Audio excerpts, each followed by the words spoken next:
On January 31st, 2026, Nancy Guthrie ate dinner with her daughter and son-in-law. She talked about her garden. She asked about her granddaughter. She hugged her family goodnight. At 9:47 p.m., she walked into her home in the Catalina foothills of Tucson, Arizona. A home she had lived in since 1985. A home where she raised a daughter. A home where she built 40 years of memory. 4 hours later, a man in a ski mask approached her front door. Nancy Guthrie has not been seen since. You have seen the footage. You have heard the theories. You know the names being circulated online. But before Nancy Guthrie was a case number, before she was a headline, before she was a mystery for strangers to solve, she was a woman, and her story belongs to her. This is Gravel Ghost Basement, and this is what we know. Nancy Guthrie was born in 1941. She grew up in an America that no longer exists. Rotary phones, handwritten letters, neighborhoods where everyone knew each other's names. She moved to Tucson in the 1980s, settling in the Catalina foothills neighborhood when it was still more desert than development. She bought her home in 1985. She would live there for the next 40 years. Nancy raised her daughter Annie in that house. She watched her grow up. She watched her fall in love. She watched her get married in September of 2006 to an Italian immigrant named Tommaso Cione. She became a grandmother. Her granddaughter, Savannah, the same Savannah who would later become a household name as a journalist, the co-anchor of the Today Show, grew up visiting that house in the foothills. By 2026, Nancy was 84 years old. She had a pacemaker. Her mobility was limited, but she lived independently. She maintained her home. She tended her garden. She had dinner with her daughter and son-in-law every week. The Catalina foothills is not a dangerous neighborhood. It is quiet, affluent, the kind of place where people leave their doors unlocked because they have lived there long enough to trust the silence. Nancy had lived in that silence for 40 years. She had earned it. And on the night of January 31st, someone shattered it. Let me walk you through January 31st, 2026. Not with speculation, with what we know. 5:30 p.m. Nancy has dinner with her daughter Annie and son-in-law Tommaso at their home, approximately 4 miles from Nancy's residence. 9:30 to 9:50 p.m. Tommaso drives Nancy home. He later tells investigators that he walked her to the door, confirmed she was safely inside, and then left.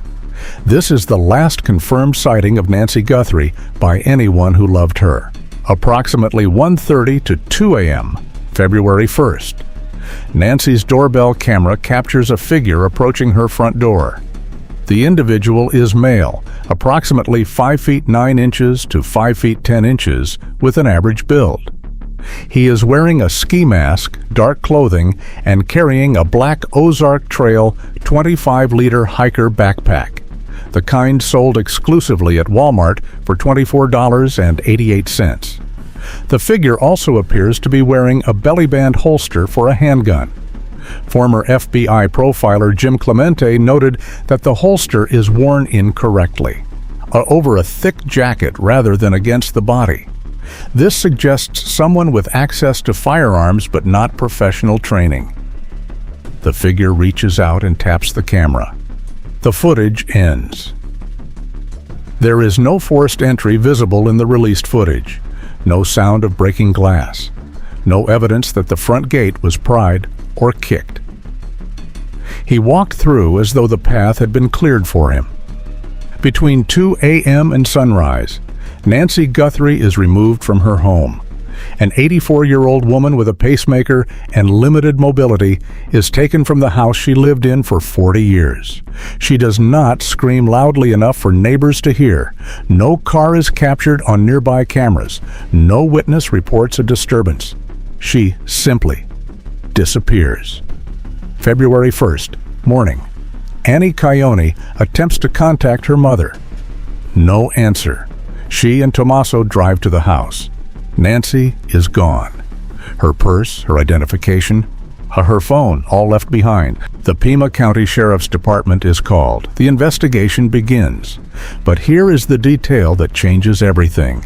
The detail that transforms this from a random kidnapping into something far more targeted, far more planned, far more terrifying. 8 days earlier, on January 23rd, a neighbor's Ring camera captured something strange. A figure walking backward through the neighborhood, moving in reverse as though deliberately avoiding being identified by cameras pointed at the street. The backward walker. The FBI has confirmed this footage is connected to the investigation. They believe the same individual or individuals may have conducted surveillance on Nancy's home a full week before taking her. This was not impulsive. This was not random. Someone chose Nancy Guthrie. Someone watched her. Someone learned her patterns. And someone knew exactly when she would be alone. The search for Nancy Guthrie became one of the largest missing persons investigations in Arizona history. More than 400 investigators have been assigned to the case. The FBI received over 55,000 calls in the first 3 weeks. More than 21,000 tips came through the dedicated tip line. The reward for information leading to an arrest or Nancy's whereabouts reached $200,000 after anonymous donations. But for all the resources, for all the tips, for all the manpower, Nancy has not been found. What has been found is evidence, and that evidence tells a story. The glove. Approximately 2 miles from Nancy's home, investigators recovered a nitrile glove in a field near the side of the road. The FBI confirmed this glove appears to visually match the gloves worn by the suspect in the doorbell footage. DNA extracted from the glove belongs to an unknown male. It does not match Nancy. It does not match any family member. And it does not match anyone in CODIS, the FBI's National Criminal Database. The second DNA profile. Inside Nancy's home, investigators recovered biological evidence containing a second DNA profile. This profile is currently being analyzed at a private lab in Florida. The Sheriff's Department has confirmed that the DNA from the glove and the DNA from inside the home are from 2 different people. 2 different people. One left evidence along a potential escape route. One left evidence inside the home where Nancy was taken. Mind you, this is not speculation about whether an accomplice was involved. This is biological evidence that at least 2 individuals contributed genetic material to this crime scene. The backpack. Investigators have positively identified the backpack worn by the suspect as an Ozark Trail 25-liter hiker pack, sold exclusively at Walmart. Sheriff Nanos described this as a significant investigative avenue. They are now working with Walmart store managers across Arizona to identify how many units were sold in the 30 to 60 days before the kidnapping and whether those purchases can be traced. The holster. The belly band holster visible in the footage has what the sheriff described as pretty unique characteristics. Agents are taking images to gun stores across the Tucson area, attempting to identify the make and model and cross-referencing recent firearm purchases in the region. The pacemaker. In what may be the most technologically ambitious aspect of the search, investigators deployed a device called a signal sniffer via helicopter. This Bluetooth tracking tool is designed to detect the wireless signal emitted by Nancy's pacemaker. If she is alive, and if the pacemaker is still functioning, the signal could theoretically be detected from the air. But as of today, no signal has been found. A BC News reported that sources with knowledge of the investigation said the best leads are coming up empty. The partial DNA remains unidentified. No additional video has been recovered beyond what has already been released. No vehicle has been definitively associated with the abduction.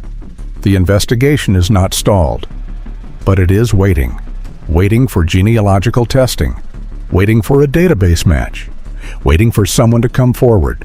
$200,000 is a number that tests loyalty. I am not going to tell you who took Nancy Guthrie. I do not know. Neither does anyone else outside of law enforcement, and perhaps not even them yet. But I am going to tell you what investigators and analysts are considering, because you deserve to understand the frameworks being applied to this case. The simplest explanation: a stranger targeted Nancy for reasons unknown, perhaps a burglary gone wrong, perhaps a kidnapping for ransom, perhaps something else entirely. This theory requires no inside knowledge, no family involvement, just a predator who chose a vulnerable victim. The problem with this theory is the evidence. The January 23rd surveillance suggests planning. The disabled camera suggests knowledge of the home's security. The lack of forced entry suggests access. Random strangers typically do not conduct week-long surveillance operations on elderly women in quiet neighborhoods. Sheriff Nanos has stated publicly that he believes Nancy was specifically targeted, not random, chosen. This framework asks, why Nancy? What did she have that someone wanted? Access to money? Information about her famous granddaughter? Something else entirely? Ransom-style communications have been sent to media outlets, including TMZ.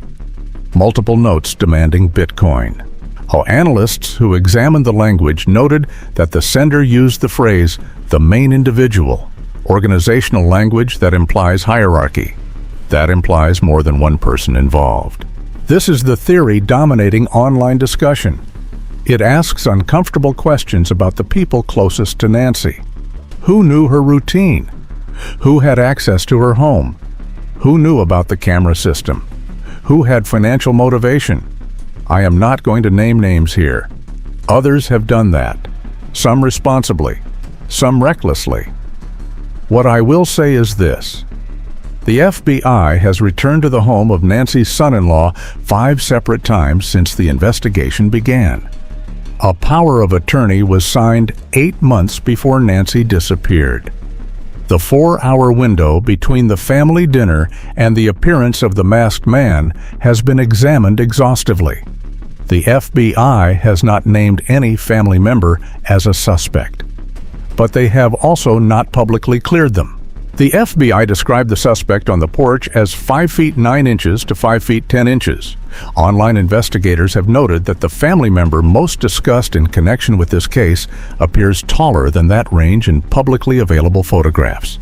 If accurate, this creates a problem for the inside job theory, unless there are 2 people.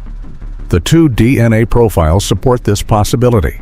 If one person planned the crime and another executed it, the height discrepancy disappears. The architect does not need to be the operative. I believe the DNA will decide. Investigative genetic genealogy has solved cases that were cold for decades. The same technique that identified the Golden State Killer. The same technique used in the Brian Kohberger case. Even if the suspect has never submitted DNA to a commercial genealogy service, a family member might have. The family trees will narrow, the names will emerge, and when they do, the frameworks will either hold or shatter. Before she was a case number, Nancy Guthrie was a mother, a grandmother, a neighbor, a woman who tended her garden and had dinner with her daughter every week. She lived in the same house for 40 years. She watched the desert change around her. She earned her quiet, and someone took her from it. As of today, Nancy Guthrie has been missing for days. Savannah Guthrie, her granddaughter, has posted multiple videos pleading for information. In one, she speaks directly to whoever took her grandmother. It is never too late to do the right thing. She is right. If you know something, if you saw something, if you heard something, the FBI tip line is 1-800-CALL-FBI. That is 1-800-225-5324. You can also submit tips online at tips.fbi.gov. The reward is $200,000. That is enough to change a life. That is enough to test loyalty. That is enough to make someone reconsider their silence. Someone knows where Nancy Guthrie is. Maybe it is one person. Maybe it is 2. Maybe it is someone on the outer edge of what happened. Someone who heard something they were not supposed to hear. Someone who is scared. Someone who is weighing their options. If that is you, the DNA is coming. The genealogy databases are building family trees. The cell tower data is being analyzed. The investigation is not stopping. You can come forward now, or you can wait for them to find you. Either way, the truth is coming. This has been Gravel Ghost Basement. The story belongs to the people who cannot tell it themselves. Nancy Guthrie's story is not finished. When there are updates, we will be here. Subscribe, turn on notifications, and if you know something, tell someone who can help.